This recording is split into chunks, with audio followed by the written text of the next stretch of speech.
आपके अपनी YouTube channel होगा सारी क्लास में दोस्तों आपका स्वागत। लगातार कमेंट करते सर कक्षा 12वीं का अर्थशास्त्र इकोनॉमिक्स का सेट ए का अभ्यास प्रश्न पत्र लाइए। तो आज की इस वीडियो में आपको अर्थशास्त्र इकोनॉमिक्स का क्या फुल सॉल्यूशन बताने वाला हूं अभ्यास प्रश्न पत्र का। इसलिए क्या है वीडियो को अंत तक और ध्यान से देखिएगा। बहुत ही संघर्ष से मैंने ये बनाया है, ओके, इसलिए क्या है आप पूरा देखिएगा। ओके, तो चलिए स्टार्ट कर लेते हैं। तो सबसे पहले आप क्या देते हैं, सही विकल्प को आपको क्या है चयन करना है।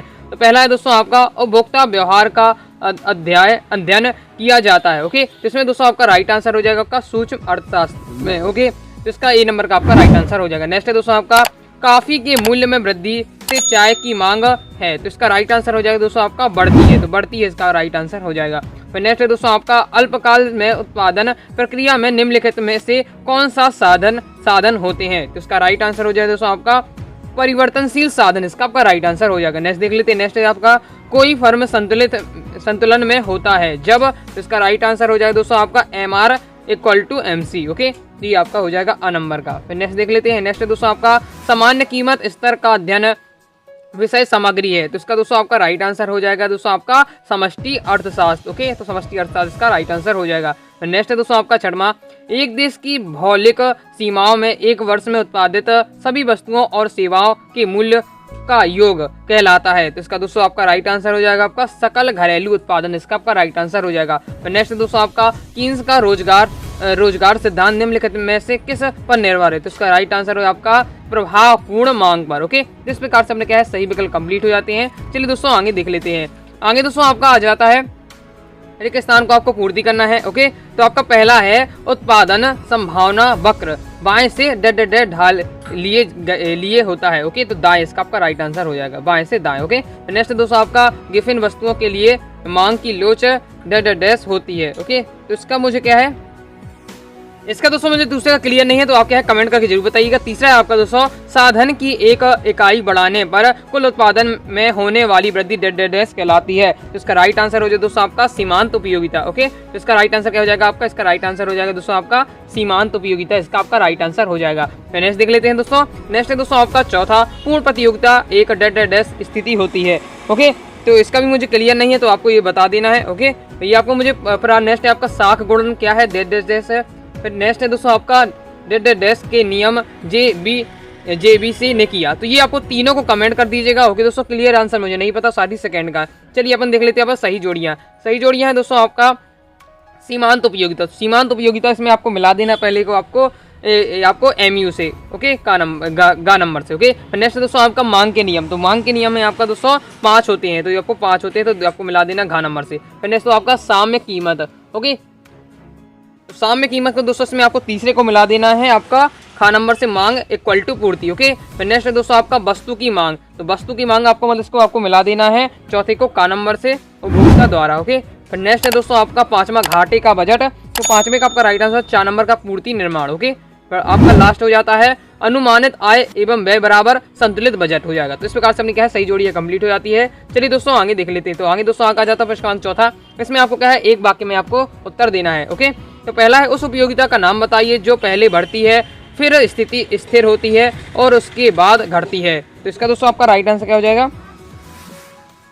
तो इसका दोस्तों आपका राइट आंसर हो जाएगा आपका सीमांत उपयोगिता, इसका आपका राइट आंसर हो जाएगा। नेक्स्ट है दोस्तों आपका उत्पादन फलन कितने प्रकार के होते हैं, तो उत्पादन फलन कितने प्रकार के होते हैं दोस्तों, 2 प्रकार के होते हैं। ओके, अगर आपको क्या है सॉल्यूशन करने मजा आ रहा है तो क्या है वीडियो को लाइक जरूर करिएगा। तीसरा है दोस्तों आपका घिसावट व्यय का एक अन्य नाम क्या है, तो घिसावट व्यय का अन्य नाम है मूल्यह्रास। ओके, मूल्यह्रास इसका राइट आंसर हो जाएगा। नेक्स्ट है आपका दोस्तों राष्ट्रीय आय को जनसंख्या से भाग करने पर क्या प्राप्त होता है प्रति व्यक्ति आय, आपका राइट आंसर हो जाएगा। ओके, प्रति व्यक्ति आय इसका राइट आंसर हो जाएगा।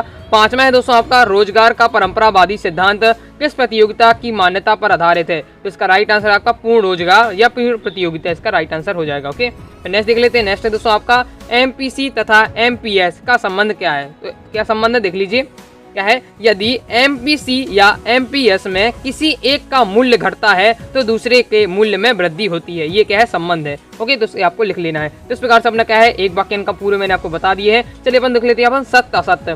पहला है पैमाने के प्रतिफलों का संबंध दीर्घकाल से होता है, तो ये क्या हो जाएगा, ये आपका हो जाएगा सत्य। ओके, ये आपका सत्य है। फिर दूसरा है दोस्तों आपका व्यक्ति और समष्टि अर्थशास्त्र एक दूसरे के प्रतियोगी होते हैं, तो ये क्या हो जाएगा, ये आपका असत्य। ओके, ये आपका असत्य हो जाएगा। फिर नेक्स्ट है दोस्तों आपका तीसरा है वर्तमान समय में कोई भी अर्थशास्त्र बंद अवस्था नहीं है, तो ये आपका सत्य, ये आपका क्या हो जाएगा, ये सत्य हो जाएगा, ये सत्य है। ओके, फिर नेक्स्ट है दोस्तों आपका भविष्य में ब्याज दर में वृद्धि बचतों को कम कर देती है, तो ये आपका क्या है, ये भी आपका सत्य हो जाएगा। फिर नेक्स्ट है दोस्तों आपका अपूर्ण रोजगार अभावी न्यून मांग का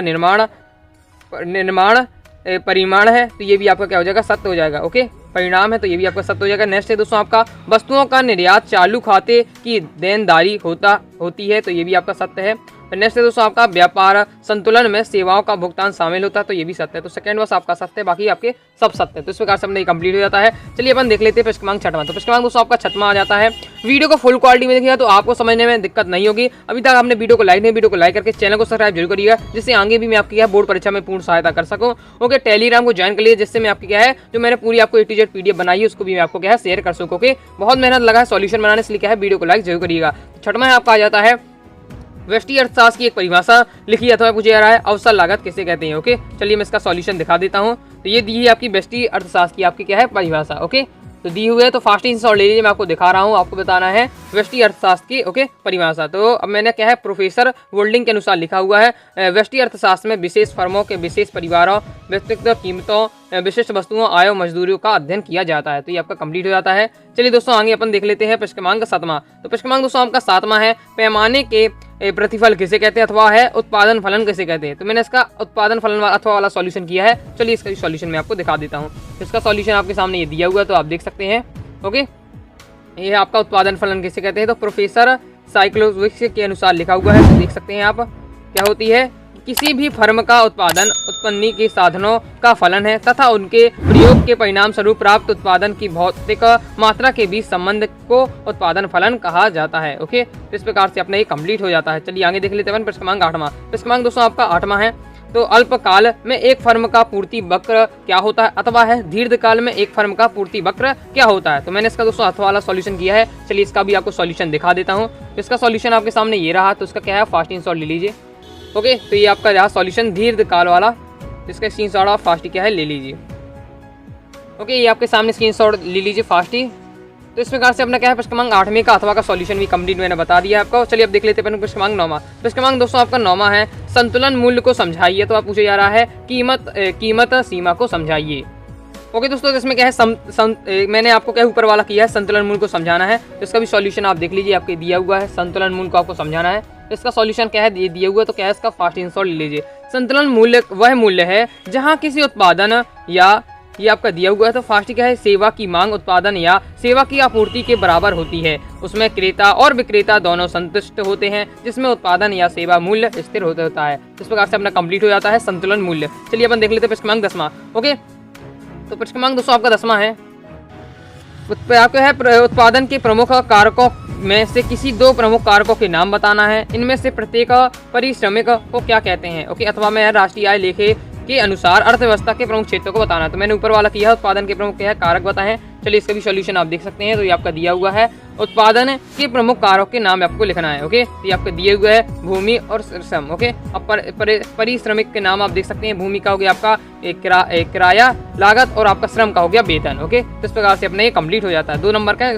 छोटे छोटे हैं। चलिए अपन 11वां देख लेते हैं। 11वां दोस्तों आपका भारत में विनिमय का माध्यम किसे माना गया है, विनिमय के माध्यम मूल्य मापन का कार्य कैसे होता है, अथवा है केंद्रीय बैंक की साख नियंत्रण करने में बहुत सी कठिनाई होती है, किन्हीं दो कठिनाइयों को समझाइए। तो मैंने इसका ऊपर वाला किया है। चलिए मैं आपको इसका भी सॉल्यूशन बता देता हूँ। मैं बहुत अलग अलग तरह से मैं सॉल्यूशन लाया हूँ आपके लिए, इसलिए क्या है आप वीडियो को लाइक जरूर करिए। तो आपका है प्रश्न क्रमांक 11वें का सॉल्यूशन। ओके, तो इसका पूरा आप स्क्रीनशॉट लीजिए। भारत में विनिमय का माध्यम क्या है, मुद्रा है। आपको पता है बिना पैसों के नहीं होता है काम, तो मुद्रा क्या है आपका विनिमय का माध्यम है। देख सकते हैं आप, ये दिया है विनिमय का माध्यम किस प्रकार से है, तो इसका क्या है फास्ट स्क्रीनशॉट ले लीजिए।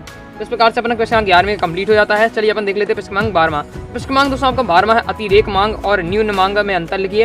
अथवा आपसे पूछा जा रहा है सीमांत उपभोग प्रवृत्ति एवं सीमांत बचत प्रवृत्ति से में अंतर लिखिए।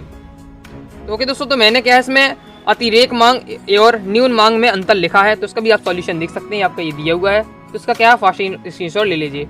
ये आपका अतिरेक और न्यून मांग में आपका अंतर। ओके, स्क्रीनशॉट लेते चलिए। पहले आपको अतिरेक मांग में मैंने 3 पॉइंट लिख दिए, पॉइंट वाइज पॉइंट बना है, तो अतिरेक में 3 पॉइंट आप देख सकते हैं, ये दिया हुआ है। तो क्या है वीडियो को फुल क्वालिटी में देखिए तो दिक्कत नहीं होगी, स्क्रीनशॉट ले सकते। फिर आप क्या है न्यून मांग में भी 3 पॉइंट बनाए गए, तो इस प्रकार से अंतर कंप्लीट हो जाता है। तो इसका क्या है फास्ट स्क्रीनशॉट ले लीजिए। इस प्रकार से अपना कंप्लीट हो जाता है। चलिए दोस्तों आगे देख ले अपन प्रश्न क्रमांक 13वां। दोस्तों आपका प्रश्न क्रमांक 13वां है, रोजगार के परंपरावादी सिद्धांत एवं कीन्स के सिद्धांतों में कोई दो अंतर लिखिए। अतः पूछा जा रहा है पूर्ण रोजगार संतुलन एवं अपूर्ण रोजगार संतुलन में तुलना कीजिए। इसमें दोस्तों मैंने क्या है, पूर्ण रोजगार संतुलन और अपूर्ण रोजगार संतुलन में तुलना की है। इसका सॉल्यूशन देख लीजिए, मतलब अंतर लिखना है आपको। ये दिया आपका प्रश्न क्रमांक 13वें का उत्तर। ओके, तो क्या है इसका फास्ट आंसर ले लीजिए। ये आपका दिया है पूर्ण रोजगार संतुलन और अपूर्ण रोजगार संतुलन में अंतर या तुलना। ओके, पहले क्या है, पहले पूर्ण रोजगार संतुलन के मैंने पॉइंट लिखे हैं, तो उसे भी आप देख सकते हैं, ये दिया हुआ है, 3 पॉइंट हो जाते हैं। इसके बाद फिर क्या आ जाता है, अपूर्ण रोजगार संतुलन के पॉइंट दिए हुए, तो इसे भी आप देख सकते हैं। दूसरा नहीं बन पा रहा तो छोड़ दिया है, तो देख लीजिएगा। तो इस प्रकार से कंप्लीट हो जाता है। चलिए दोस्तों अपन नेक्स्ट देख लेते हैं। नेक्स्ट दोस्तों आपका आ जाता है प्रश्न क्रमांक 14वां। प्रश्न क्रमांक 14वां आपका समग्र मांग क्या है, और अथवा पूछे जा रहा है उपभोग फलन क्या है। ओके, तो चलिए मैंने समग्र मांग वाला किया, तो इसका भी आप सॉल्यूशन में आपको दिखा देता हूँ। तो इसका सॉल्यूशन आपके सामने ये दिया हुआ है, समग्र मांग क्या है। ओके, तो इसका सॉल्यूशन आपके सामने ये है, तो इसका क्या है, फास्ट आंसर ले लीजिए। वीडियो को फुल क्वालिटी में देखें, दिक्कत नहीं होगी आपको। और कोई भी डाउट हो कमेंट करके जरूर पूछ लीजिएगा। इसके बाद नेक्स्ट आ जाता है आपका दोस्तों प्रश्न क्रमांक 15वां। प्रश्न क्रमांक 15वां है आपका दोस्तों मितव्ययिता का विरोधाभास समझाइए। अथवा पूछा जा रहा है बचत को प्रभावित करने वाले किन्हीं दो प्रमुख घटक को समझाइए। ओके दोस्तों, मैंने प्रश्न क्रमांक 15 में क्या है, ऊपर वाला किया है, मितव्ययिता का विरोधाभास समझाइए। तो इसका सॉल्यूशन आप देख सकते हैं, ये आपका दिया हुआ है, तो इसका क्या है, फास्ट आंसर ले लीजिए। ओके, ये आपका दिया हुआ है, तो फास्ट आंसर ले सकते हैं आप। ओके, ये आपका पूरा दिया हुआ है, तो देखते चलिए जल्दी जल्दी। ये आपका पूरा दिया हुआ है सॉल्यूशन मितव्ययिता का विरोधाभास। ओके, तो यहाँ से आगे इसके आगे आपका ये दिया हुआ है, इसकी स्क्रीनशॉट ले लीजिए। पीडीएफ चाहते हैं टेलीग्राम को ज्वाइन कर लीजिए, जल्दी मैं आपको वहाँ शेयर कर दूंगा। यहाँ तक आपका कंप्लीट हो जाता है। चलिए अगर नेक्स्ट देख ले अपन, नेक्स्ट अपन का है क्या है, प्रश्न क्रमांक 16वां। प्रश्न क्रमांक 16वां है आपका बजट लाइन की धारणा को समझाइए। तो पूछा जा रहा है उपभोक्ता बजट की धारणा को समझाइए। दोस्तों तो आपका प्रश्न क्रमांक 16वें का उत्तर आपका ये दिया हुआ है, तो उसका भी आ गया है, फास्ट आंसर ले सकते हैं। ओके, इसमें क्या है आपका उपभोक्ता के आपको क्या है बताना है, तो आप देख सकते हैं सॉल्व क्वेश्चन में आपको पूछा जा रहा है उपभोक्ता आपको बजट लाइन की अवधारणा बताना, तो ये दिया हुआ है, तो उसका क्या है, फास्ट आंसर ले लीजिए। ओके, इसका आप फास्ट आंसर ले, आपका पूरा सॉल्यूशन आपको दिया हुआ है। ओके, एक ही पैराग्राफ दिया हुआ है, तो इस प्रकार से अपना कंप्लीट हो जाता है। चलिए दोस्तों आगे आ जाते हैं। ओके, तो आगे दोस्तों आपका आ जाता है प्रश्न क्रमांक 17वां। प्रश्न क्रमांक दोस्तों आपका 17वां है मांग के नियम की विशेषताएं बताइए। था पूछा जा रहा है तटस्थता वक्रों की विशेषताएं समझाइए। ओके दोस्तों, तो इसमें मैंने क्या है आपको प्रश्न क्रमांक 17 में तटस्थता वक्रों की विशेषताएं बताई हैं, तो आप देख सकते हैं इसका सॉल्यूशन आपका ये दिया हुआ है, उसका क्या है, फास्ट आंसर ले लीजिए। ओके, ये दिया हुआ है आपका तटस्थता की वक्रों की विशेषताएं। ओके, तो स्क्रीनशॉट लेते चलिए, इसके आगे आपका ये दिया हुआ है, इसका दोस्तों सॉल्यूशन ये दिया हुआ है, तो फास्ट आंसर लेते चलिएगा। ओके, ये आपका मैं पूरा सॉल्यूशन दिखाते जा रहा हूँ। ये आपका पहला पॉइंट हो चुका है, ये दूसरा पॉइंट है आपका। ओके, इसके बाद दोस्तों आपका आ जाता है ये तीसरा पॉइंट। तो इस प्रकार से अपना क्या है कंप्लीट हो जाता है। चलिए दोस्तों आगे देख लेते हैं। तो आगे दोस्तों आपका आ जाता है प्रश्न क्रमांक 18वां, सर गिफिन का विरोधाभास क्या है। अथवा पूछा जा रहा है उपयोगिता हास नियम के अपवाद क्या हैं। तो इसका दोस्तों मैंने अथवा वाला किया है, उपयोगिता हास नियम के अपवाद क्या हैं। ओके, इसका सॉल्यूशन आप देख सकते हैं, आपका ये दिया हुआ है, तो क्या है इसका फास्ट आंसर ले लीजिए। ओके, ये आपका दिया हुआ है, जिससे पूरा स्क्रीनशॉट ले लीजिए एक बार। प्रश्न क्रमांक 18वें का आपका अथवा है उपयोगिता हास नियम के अपवाद। ओके, तो इस प्रकार से आपको लिखना, पूरा तरीकाबद्ध दिया हुआ किस प्रकार से आपको कॉपी में लिखना है। ये क्या है आपकी कॉपी का है, पूरा लिखा गया है, उसी का आपकी पीडीएफ है। ओके, तो देख सकते हैं आपको पहला आपको लिखना है वस्तु को अत्यंत सूक्ष्म माना गया है, पॉइंट वाइज पॉइंट दिया हुआ है। ओके, फिर दूसरा आपका दिया है नियम मादक पदार्थों के उपभोग में लागू नहीं होता है। ओके, फिर आपको ये तीसरा पॉइंट दिया है विचित्र तथा दुर्बल वस्तुओं के संग्रह करते में लागू नहीं होता है। ओके, तो देख लीजिए ये आपके दिए हुए 3। ओके, क्योंकि 3 नंबर का 3 पॉइंट पर्याप्त है। 19वां देख लेते हैं। 19वां है पूर्ण प्रतिस्पर्धा बाजार की प्रमुख विशेषताएं लिखिए। अथवा है आपका पूर्ति किसे कहते हैं, पूर्ति के प्रकारों को समझाइए। इसमें दोस्तों मैंने क्या है पूर्ण प्रतियोगिता बाजार की विशेषताएं लिखी हैं, तो आप इसका भी सॉल्यूशन आप देख सकते हैं, आपका ये दिया हुआ है, तो पूर्ण प्रतियोगिता बाजार की विशेषताएं। ओके, तो पहला आपका क्रेताओं और विक्रेताओं का अधिक संख्या में होता है। ओके, ये पहला पॉइंट हो जाता है आपका, जिसमें आपका ये दिया हुआ है। ओके, नेक्स्ट दोस्तों आपका एक रूप वस्तु विशेष में समानता पाई जाती है, चाहे वह किसी भी उत्पादक द्वारा उत्पन्न की जाए। ओके, फिर तीसरा आपका फर्मों का स्वतंत्र प्रवेश व ओके, तो ये आपका दिया हुआ है, तो फास्ट आंसर ले सकते हैं, आपका ये तीसरा पॉइंट है। तो यहाँ तक आपका ये कंप्लीट हुआ। 4 नंबर का तो 4 पॉइंट आपको लिखना है।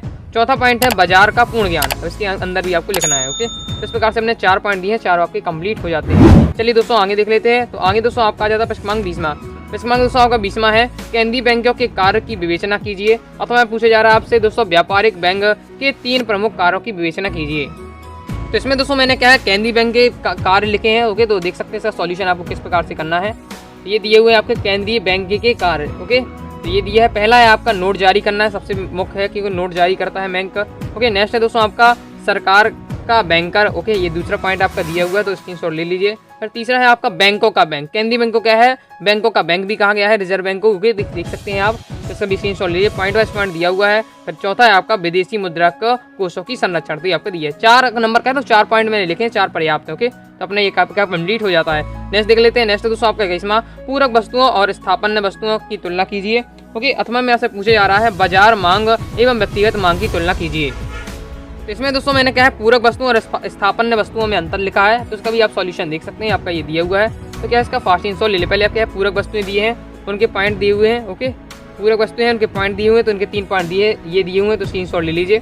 इसके बाद दोस्तों आपकी आ जाती है स्थापन्य वस्तुएं, इनके भी 3 पॉइंट दिए, तो उनका भी स्क्रीनशॉट ले लीजिए। ओके, अंतर चाहे आप क्या है तालिकाबद्ध लिखें, चाहे आप क्या है पॉइंट करके लिखाएं। ओके, तो ये इस प्रकार से अपना ये कंप्लीट हो जाता है। चलिए दोस्तों आगे देख लेते हैं। तो आगे दोस्तों आपका जाता है प्रश्न क्रमांक 22वां, बजट के प्रमुख उद्देश्यों का वर्णन कीजिए। अथवा पूछा जा रहा है घाटे के बजट का अर्थव्यवस्था पर किस प्रकार प्रभाव पड़ता है, इसका वर्णन कीजिए। तो इसमें दोस्तों मैंने क्या है बजट के प्रमुख उद्देश्य लिखे हैं, तो इसका भी आप सॉल्यूशन देख लीजिए। ये दिया है आपका बजट के प्रमुख उद्देश्य। ओके, तो बजट के उद्देश्य निम्नलिखित है। पहला आपका आर्थिक स्थिति, इसका अंदर दिया है मटेरियल, तो वो लिख लेना है आपको। फिर दूसरा दिया है आपका प्रशासनिक कुशलता, उसमें भी आपको ये लिखना है पूरा 2-3 लाइन। ओके, तीसरा आपका दिया है आर्थिक नियंत्रण, तो उसका भी देख लीजिए, स्क्रीनशॉट ले लीजिए वीडियो को फुल क्वालिटी में। क्या ओके, तो मैंने आपको पर्याप्त जूम करके अच्छे से दिखा रहा हूँ जिससे आपको दिक्कत बिल्कुल भी ना हो। चौथा आपका दिया है राजकोषीय उपकरण। ओके, तो इसका भी आप देख लीजिए, इसमें भी 4 पॉइंट दिए हैं, तो ये आपका कंप्लीट हो जाता है। ओके, तो चलिए दोस्तों अपन नेक्स्ट क्वेश्चन देख लेते हैं। तो नेक्स्ट दोस्तों आपका आ जाता है लास्ट क्वेश्चन, प्रश्न क्रमांक 30वां, भुगतान संतुलन की मदों को बताइए। अथवा पूछा जा रहा है भुगतान शेष की प्रतिकूलता के कारण बताइए। ओके, तो चलिए इसका भी सोल्यूशन देख लेते हैं, उसका आधा हुआ है, आगे आप कर लीजिएगा। ओके, तो देख लीजिए प्रश्न क्रमांक 30वें का उत्तर। तो इसमें मैंने क्या है भुगतान संतुलन की मदें निम्नलिखित है। ओके, मदें आपको बताना है, तो ये आपका दिया हुआ है। तो पहला इसमें पॉइंट लिखा हुआ है चालू खाता, आपको लिख देना है। क्या है इसमें व्यवसाय की दृश्य तथा अदृश्य मदें सम्मिलित होती है। दूसरा है पूंजीगत खाता। ओके, यह इसमें विदेशी पूंजी की विनिमय तथा ऋण की राशियों की दिखाई जाती है। अभी आधा हुआ है और भी आपको लिखना है, अभी 2 पॉइंट लिखे हुए हैं और भी आप 2-3 पॉइंट और आप लिख लीजिएगा। ओके, तो अपना क्या है 4 नंबर का ही कंप्लीट हो जाएगा, हाफ हुआ और भी और लिख लीजिएगा। ओके, तो इस प्रकार से मैंने आपको क्या है लगभग पूर्ण ही आपको क्या है कक्षा 12वीं का सेट ए अर्थशास्त्र इकोनॉमिक्स का सॉल्यूशन बता दिया है। आई हो दोस्तों आपको वीडियो पसंद है, वीडियो पसंद है वीडियो को लाइक करके चैनल को सब्सक्राइब जरूर करिएगा। ओके, पीडीएफ के लिए आप टेलीग्राम को ज्वाइन कर लीजिएगा, साथ ही आपने अभी तक अपने प्ले स्टोर से अपने ऐप को डाउनलोड नहीं है तो डाउनलोड कर लीजिएगा। ओके दोस्तों, तो टेलीग्राम को जरूर ज्वाइन करके रखिएगा। ओके, तो मिलते हैं नेक्स्ट वीडियो में, तब तक के लिए बाय बाय।